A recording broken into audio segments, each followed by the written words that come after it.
Yeah, I mean, I got loose.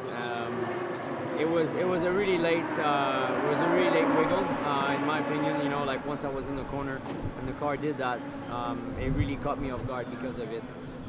All the way through the corner, yes, I was a little bit on the nose, but never thought it was going to do something like that. And you know, I thought my correction was enough, but you know, yesterday we suffer some of the same characteristic. It's actually less today, but you know, obviously with the wind and all the factors together, yeah, it was late in the corner and it got me, and it makes me really sad for the guys and the team and the sponsor. We just have to forget about it and regroup and hopefully bring them a good race.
P1, dude. Good job.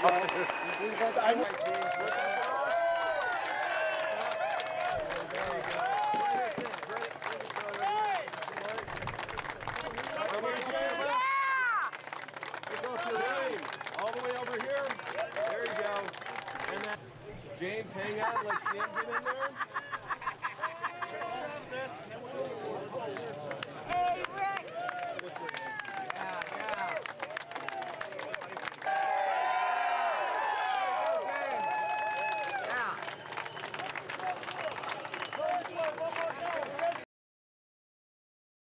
It's crazy, man. I mean, sitting here, winning my first ever Verizon P1 Pole Award and doing it the biggest race in history. It's just crazy, and I can't thank everybody on the team enough. You know, 3 Schmidt-Peterson Motorsport cars in the top 10 is just awesome, and having us on the front row obviously is super incredible. The Aero Electronics car was just killer. The Honda Power was exactly what we needed, and the thing held on. We had the pace, but we had the consistency, and that was a big deal. And I'm just so excited. Like you say, what a difference a year makes. And I still just kind of can't believe it. Like, I think my teammates, they helped out a ton. Obviously, Oriole running in practice today. We didn't run. That was the only run we did all day. So it's kind of nerve-wracking going out there and just giving it the beans. But the thing stuck, so I can't thank the boys enough. Yeah, I mean, big risk, you know, to not run practice, but this place can be a cruel mistress, you know, and running at the heat of the day at 1:30 versus running at 5:30. Track conditions were going to be different. The last thing I wanted to do was, you know, overthink it, out-engineer ourselves, put ourselves in a box. We knew the car was quicker on this time of day yesterday, so we just kind of left it, scrubbed on it a little bit, and sent it, and it was enough. The gains that we've made on the Honda side are incredible. You know, to have 5 of us in the Fast 9 was great. Big props to Ryan and to Joseph. You know, it's going to be a cool front row for us for sure. But it's really nice having Honda on pole here. It just shows what a family this sport really is, you know, not just the drivers and the teams, but everybody in the stands here. I mean, the city of Indianapolis is my adopted hometown, you know, and they were so behind me from day one after the accident. I can't thank everybody in this town enough. It's been incredible support, and to give them something to cheer for today was pretty cool. Couldn't hear them in the car, but on the cool down lap, I took a look around and saw some people standing, so it was a good feeling.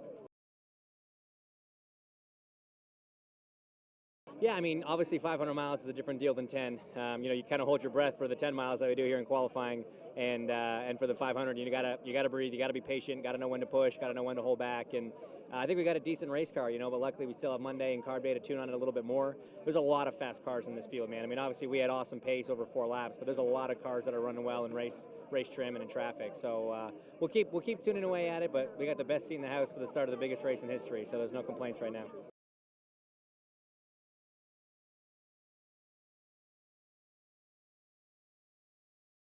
You know, it's just a dream. I mean, the 100th is the 100th.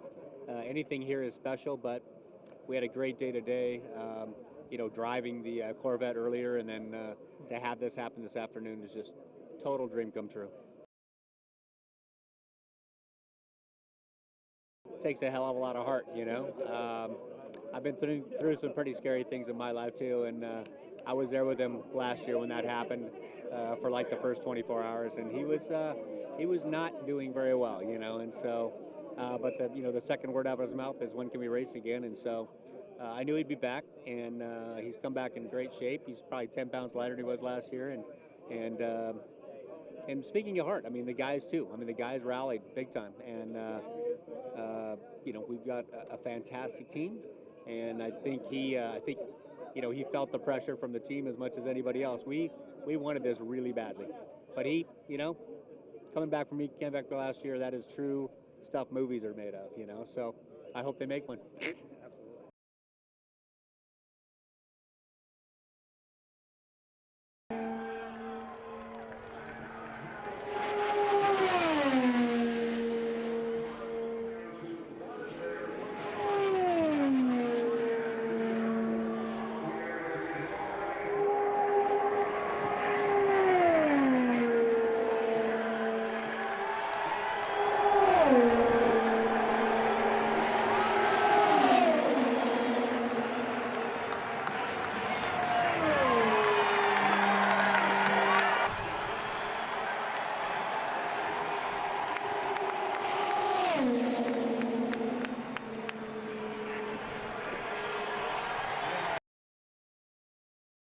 I mean, it was crazy, you know. It's a tough pill to swallow, I'll be honest. You know, I was trying not to big up qualifying too much. It's a huge deal to get the pole here. I think it's awesome, but it's really all about the race. You want to win the Indianapolis 500. That's the war right there. You know, we lost the battle today, but we got to try and win the war, and we didn't quite have enough there. You know, it was close.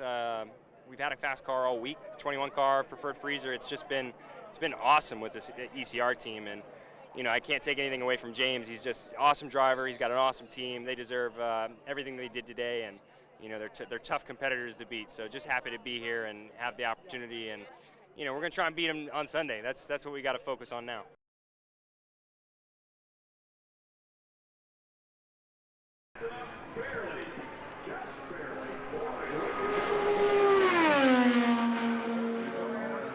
What's it look like?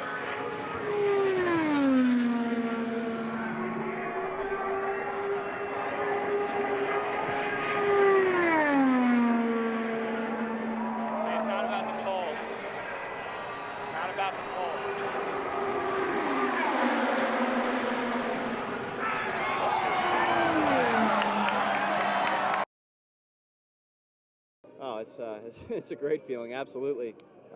Just absolutely thrilled for Hinch. Honestly, I couldn't be happier for anybody out here, and you know, to know what he's gone through. You know, to be with in the hospital with him a year ago. I was there at his first Road America test when he got back in the car. He was right on the pace right away. I can only wish that I'd have that much courage in the same position, half as much courage. I mean, it's just amazing what he has gone through and where he is today. I'm so happy for him.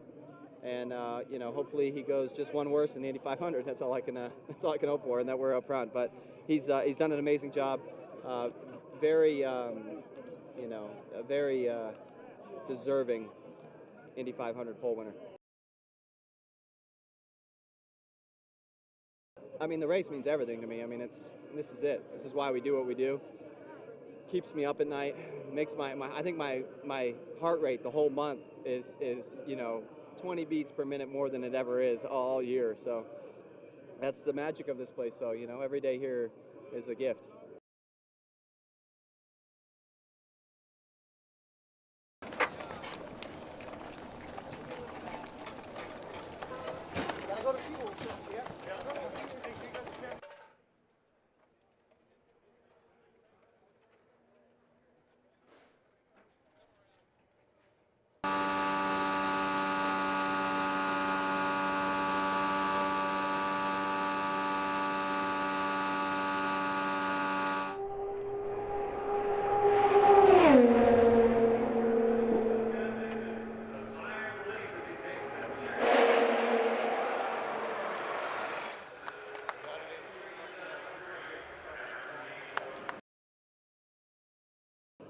it's a tough start to the day. You know, I think we've had a pretty tough week all in all, and then to, you know, have the complications that we had this morning with a failure, to do an engine change and with the time limits for tech, you know, makes it very tough. And you know, IndyCar basically coming to us and saying if we don't get there by 2:45, we're not going to let you qualify, which, you know, would have you know, put us right at the back in 33rd spot. But everybody on the team, you know, all 4 teams pitched in and got that engine change done in just over an hour, and pretty impressive. You know, I think we should put on the pole just for that fact that we got the engine change done so quickly. So, you know, we'll have to see where we start here. We're going to be kind of mid-pack, but definitely the Tiger car's been strong in practice, so I think we can race well and try and get to drinking that milk.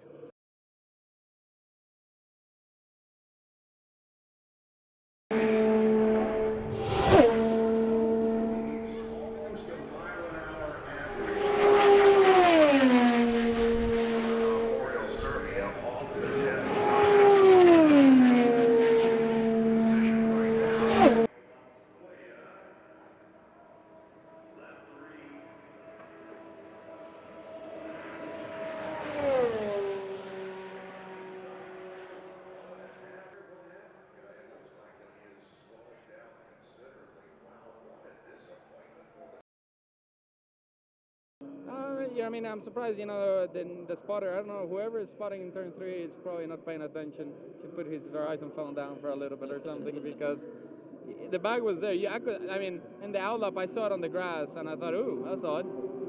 And it stayed in the grass every lap, and when I came to turn 3, it was in the middle of the groove, and I had nowhere to go, so I thought just hit it and see what happens. I hit it, and I lost all the front air, you know, all front air of the car, just went straight, lost the nose, and...